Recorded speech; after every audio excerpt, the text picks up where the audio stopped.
안녕하세요. 스포츠 분석 전문 채널 넘버원 강 선생입니다.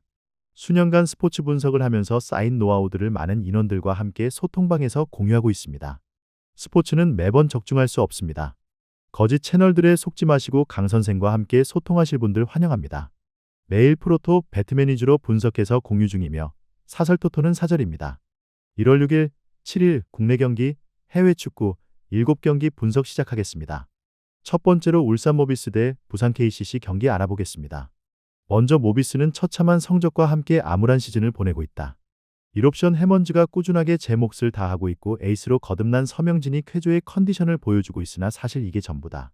올 시즌 일찌감치 언더독으로 분류됐었고 이변 없이 고전을 면치 못하는 모습이다. 해먼즈에게 치중되어 있는 부담을 국내 선수들이 덜어줄 필요가 있다. 이어서 KCC는 5할 승률을 웃돌고 있다. 성적 자체는 비교적 무난하다고 볼 수 있을지 몰라도 최근 4연패를 당했다는 점에서 결코 긍정적으로 바라보기는 어렵다. KCC는 KBL을 대표하는 슈퍼팀으로 초호화 라인업을 자랑한다. 자연스레 대권을 목표로 하는 팀이기에 올 시즌 현재까지의 성적은 분명 기대이하다. 시즌 내내 끊이지 않는 부상이 발목을 잡고 있으며 좀처럼 완전체 전력을 꾸리지 못하고 있다. 객관적인 뎁스 퀄리티에서 KCC가 우세하다. 전력뿐 아니라 올 시즌 성적과 전반적인 경기력에 있어서 모두 KCC가 모비스보다 뛰어나다. 물론 최근 KCC가 4연패에 빠졌을 정도로 좋지 못한 행보를 보이고 있으며 부상으로 인한 타격도 가볍지 않은 상태지만 그럼에도 상대가 모비스라면 탑독임에 틀림없다.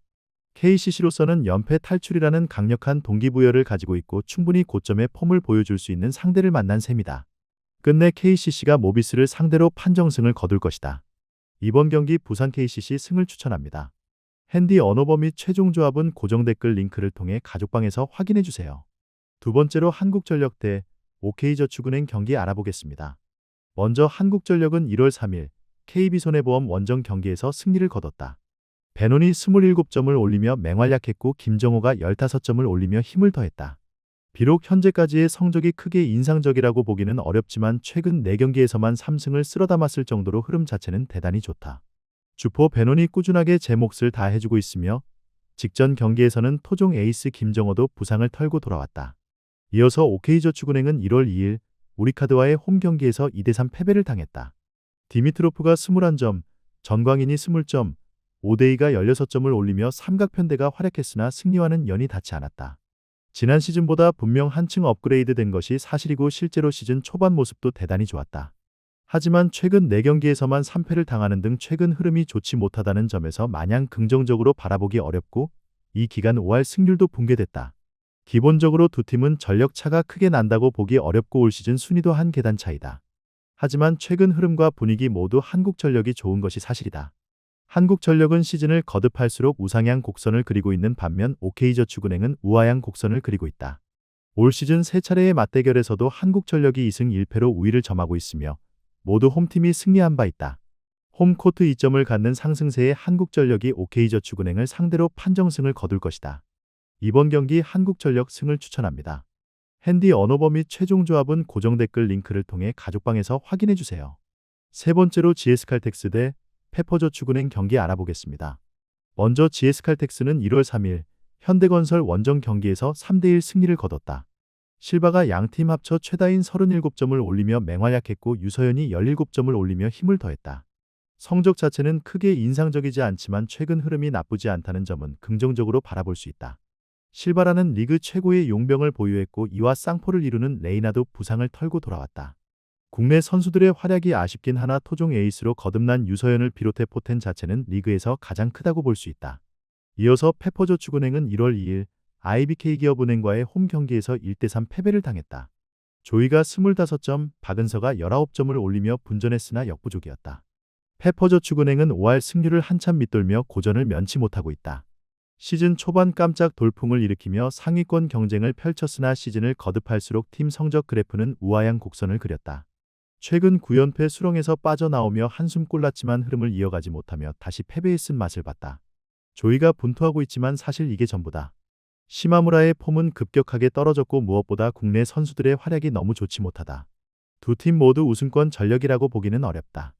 올 시즌 나란히 5할 승률이 채 되지 않는다. 다만 최근 흐름과 분위기에 있어서는 분명 GS칼텍스가 좋고 홈 2점까지 갖는다. 무엇보다 화력 대결에서 실바, 레이나, 유서연을 보유한 GS칼텍스가 페퍼저축은행보다 확실히 강력하다. GS칼텍스가 화력 대결에서 우위를 점하며 판정승을 거둘 것이다. 이번 경기 GS칼텍스 승을 추천합니다. 핸디 언어버 및 최종 조합은 고정 댓글 링크를 통해 가족방에서 확인해 주세요. 네 번째로 피사 대 코모 경기 알아보겠습니다. 먼저 홈팀 피사는 알베르토 질라르디노 감독의 지휘 아래 세리에A 잔류를 목표로 하고 있지만 1승이라는 빈약한 승수가 발목을 잡고 있다. 구문은 그들이 쉽게 지지 않는 끈끈함을 가졌음을 증명하지만 동시에 승리를 결정짓는 한 방이 부족하다는 뜻이다. 피사의 희망은 테크니션 마테오 트라모니다. 이 선에서 보여주는 그의 드리블과 킬패스는 피사 공격의 유일한 활로다. 최전방에서는 스테파노 모레오가 결정력을 발휘해줘야 한다. 피사는 홈의 이점을 살려 텐백에 가까운 수비 블록을 형성한 뒤 세트피스와 트라모니의 개인 기량에 의존해 귀중한 승점 3점을 노리는 늪축구를 시전할 것이다. 이어서 원정팀 코모는 세스크 파브레가스 감독의 점유율 축구 철학이 완전히 자리를 잡으며 상위권 경쟁을 펼치고 있다. 3패만을 허용한 안정감과 화려한 공격 전개는 리그 내에서 호평을 받고 있다. 코모의 에이스는 레알 마드리드 유스 출신의 천재 미드필더 니코 파스다. 그의 창의적인 왼발 패스와 중거리 슈팅은 피사의 밀집 수비를 파괴할 가장 강력한 열쇠다. 코모는 원정이지만 압도적인 점유율을 바탕으로 피사를 반 코트에 가둬두고 좌우 측면을 넓게 활용하며 수비벽의 균열을 낼 것이다. 피사가 홈에서 끈적한 수비를 보여주겠지만 코모의 공격 다양성을 90분 내내 막아내기는 어려워 보이는 것이 사실이다. 특히 니코 파즈가 이끄는 코모의 이선 공격력이 피사의 수비진보다 한 수 위에 있다. 피사가 올 시즌 무승부 비율이 높다는 점에 변수가 될 수 있을지 몰라도 코모가 경기를 주도해 나가는 데에는 문제가 없을 것이다. 끝내 홈팀 코모가 계속해서 몰아붙이며 승점 3점을 따낼 것이다. 이번 경기 코모 승을 추천합니다. 핸디 언어버 및 최종 조합은 고정 댓글 링크를 통해 가족방에서 확인해 주세요. 다섯 번째로 US 레체 대 AS 로마 경기 알아보겠습니다. 먼저 홈팀 US 레체는 에우세비오 디 프란체스코 감독의 지휘 아래 특유의 역습 축구를 구사하고 있으나 빈약한 득점력 탓에 하위권을 맴돌고 있다. 최근 유벤투스와의 원정 경기에서 극적인 1대1 무승부를 거두며 분위기 반전에 성공한 점은 고무적이다. 레체의 핵심은 스피드 스타 라멕 반다다. 좌측면에서 폭발적인 스피드로 상대 수비를 허무는 그의 돌파는 로마의 뒷공간을 공략할 가장 강력한 무기다. 일베르 라마다니의 활동량은 로마의 기술적인 미드필더진을 괴롭힐 것이며 수문장 블라디미르 팔코네의 미친 선방 능력이 다시 한번 발휘되어야 승점을 기대할 수 있다. 다만 중원의 살림꾼 라사나 쿨리발리가 국대 차출로 결장하는 점은 팀에게 적잖은 타격이다. 레체는 홈 이점을 살려 수비 라인을 내리고 철저한 선수비 후역습으로 로마의 공격을 받아칠 것이다. 이어서 원정팀 AS 로마는 지안 피에로 가스페리니 감독 체제에서 화려한 공격진을 앞세워 상위권 진입을 노리고 있다. 무승부 없이 11승 7패를 기록한 것은 그들이 비기는 경기를 거부하고 공격적으로 나선다는 것을 방증하지만 원정에서의 기복은 해결해야 할 과제다. 로마의 에이스는 마티아스 소울레다. 우측면에서 안으로 접고 들어오며 때리는 그의 왼발 슈팅과 키패스는 레체의 밀집 수비를 파괴할 열쇠다. 최전방의 아르템 도보비크와 에반 퍼거슨의 묵직한 결정력은 득점을 책임져야 한다. 다만 캡틴 로렌초 펠레그리니의 부상 이탈 공백을 얼마나 메울 수 있을지가 관건이다. 로마는 높은 점유율을 바탕으로 레체를 가둬놓고 공략할 것이다. 체급 차이가 뚜렷한 매치업이다. 로마는 소울레와 도보비크 등 개인 기량으로 경기를 뒤집을 수 있는 선수들이 즐비하다. 레체가 유벤투스전 무승부의 기세를 몰아 홈에서 강하게 저항하겠지만 로마의 화력을 90분 내내 무실점으로 막아내기는 어려워 보이는 것이 사실이다. 특히 레체의 수비진이 세트피스 상황에서 집중력이 떨어지는 경향이 있어 로마가 이를 충분히 공략해낼 수 있을 전망이다. 로마가 우위를 점하며 승점 3점짜리 경기를 만들어낼 것이다. 이번 경기 AS 로마 승을 추천합니다. 핸디 언어버 및 최종 조합은 고정 댓글 링크를 통해 가족방에서 확인해 주세요. 여섯 번째로 사스올로 대 유벤투스 경기 알아보겠습니다. 먼저 홈팀 사스올로는 파비오 그로소 감독 체제에서 특유의 공격적인 색깔을 되찾으며 중위권에 안착했다. 홈에서만큼은 그 어떤 강팀도 두려워하지 않는 과감함이 무기다. 사스올로의 영원한 에이스 도메니코 베라디의 존재감은 절대적이다. 우측면에서 안으로 접고 들어오는 그의 왼발 슈팅과 플레이메이킹은 사스올로의 1옵션이다. 다만 오늘 경기에서 베라디는 근육 부상으로 인해 뛸 수 없는 상황이다. 이는 팀에게 엄청난 타격일 수밖에 없다.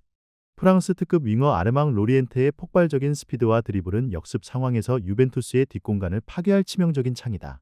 중원의 크리스티안 토르스트베트가 왕성한 활동량으로 유벤투스의 화려한 미드필더진과 싸워줘야 하며 최전방의 안드레아 피나몬티가 찾아오는 기회를 놓치지 말아야 한다.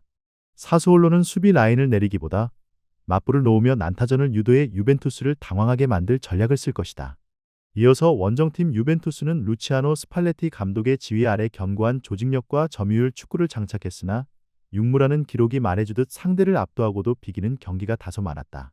상위권 경쟁에서 살아남기 위해서는 사수올로 원정 징크스를 깨고 승점 3점을 챙겨야 한다. 유벤투스의 해결사는 두샨 블라우비치다. 그의 강력한 왼발 슈팅과 포스트 플레이는 유벤투스의 가장 확실하고도 강력한 무기다. 다만 블라우비치는 사타구니 부상으로 오늘 경기에 나설 수 없다. 팀에게는 분명 마이너스임에 틀림없다. 튀르키예의 신성 케난 일디지의 창의적인 드리블과 패스는 공격의 혀를 뚫어줄 것이며 중원의 사령관 텐 코프메이너르스의 경기 조율과 중거리 슈팅은 답답한 흐름을 바꿀 수 있다. 유벤투스는 높은 점유율을 바탕으로 경기를 지배하려 하겠지만 사수올로의 날카로운 역습에 대비해 수비 전환 속도에 각별히 신경 써야 한다. 객관적인 스쿼드 퀄리티에 있어서는 단연 유벤투스가 우위에 있다. 다만 마페이 스타디움은 전통적으로 유벤투스에게 까다로운 원정지였다. 실제로 사수올로는 유벤투스를 상대로 의외의 승리를 거두거나 발목을 잡는 경우가 많았다. 상승세를 달리던 유벤투스가 직전 경기에서 다소 답답한 경기력을 노출했다는 점도 변수로 작용할 수 있다. 사수올로가 작정하고 걸어잠그면 유벤투스가 고전할 가능성도 배제할 수 없다. 끝내 두 팀은 승점 1점씩을 나눠 가질 것이다. 이번 경기 무승부를 추천합니다. 핸디 언어버 및 최종 조합은 고정 댓글 링크를 통해 가족방에서 확인해 주세요. 마지막으로 웨스트햄 대 노팅엄 경기 알아보겠습니다. 먼저 홈팀 웨스트햄 유나이티드는 시즌 전 기대와 달리 공수 밸런스가 완전히 무너지며 강등권인 18위라는 충격적인 성적표를 받아들였다. 12패는 팀 분위기가 최악임을 방증하며 이번 경기에서 패배할 경우 강등의 공포가 현실화될 수 있다. 웨스트햄의 유일한 희망은 캡틴 제러드 보웬이다. 우측면에서 안으로 파고드는 그의 날카로운 슈팅과 득점력만이 팀을 구해낼 수 있다. 파트너 크리센시오 서머빌의 스피드와 드리블은 노팅엄의 수비진을 흔들 핵심 무기다. 또한 수비의 핵맥스 킬머는 집중력을 발휘해 노팅엄의 역습을 막아내야 한다. 다만 장클레르 토디보가 부상으로 출전이 불투명하다는 것은 수비진에 큰 부담을 줄 수밖에 없다. 웨스트햄은 홈팬들의 불안 섞인 응원 속에서 반드시 승리해야 한다는 엄청난 압박감을 이겨내고 공격적인 운영으로 선제골을 노릴 것이다. 이어서 원정팀 노팅엄 포레스트는 션 다이치 감독의 지휘 아래 끈질긴 생명력을 보여주고 있으나 원정 경기에서의 약세가 발목을 잡고 있다. 17위는 결코 안전한 순위가 아니며 바로 밑 순위인 18위 웨스트햄에게 패한다면 1패 이상의 타격을 입을 수 있다. 노팅엄의 에이스는 모건 깁스 화이트다. 역습 상황에서 공을 운반하고 킬패스를 찔러주는 그의 창의성은 웨스트햄의 불안한 수비를 공략할 제1옵션이다. 다만 윙어 칼럼 허드슨 오도이의 출전 여부가 불투명한 데다가 최전방의 크리스 우드가 결장한다는 것은 팀 공격이 무뎌질 수 있다. 수비의 리더 무릴로와 니콜라 밀렌코비치가 버티는 뒷문이 웨스트햄의 공세를 얼마나 막아내느냐가 관건이다. 노팅엄은 무리하게 맞불을 놓기보다는 수비 라인을 내리고 깁스 화이트를 거치는 빠른 카운터 어택으로 승점 3점을 노리는 실리 축구를 구사할 것이다. 객관적인 스쿼드 퀄리티와 올 시즌 성적에서 모두 노팅엄 포레스트가 우세하다. 다만 네임밸류에 있어서는 결코 웨스트햄이 떨어지지 않는다. 게다가 노팅엄 포레스트의 경우 공격과 중원에서의 전력 누수가 가볍지 않은 터라 공격이 무뎌질 수 있다. 게다가 올 시즌 원정 약세가 뚜렷하고 최근 원정 3연패 중에 있다는 점을 비추어 봤을 때 오늘 경기 역시도 쉽지 않을 전망이다. 이번 경기 웨스트햄 승을 추천합니다. 핸디 언어버 및 최종 조합은 고정 댓글 링크를 통해 가족방에서 확인해 주세요. 시청해 주셔서 감사합니다. 핸디 언어버 및 최종 조합은 항상 강선생 소통방에서 공유하고 있습니다. 소통방 입장은 고정 댓글 확인해 주시고 구독과 좋아요, 알림 설정 부탁드립니다.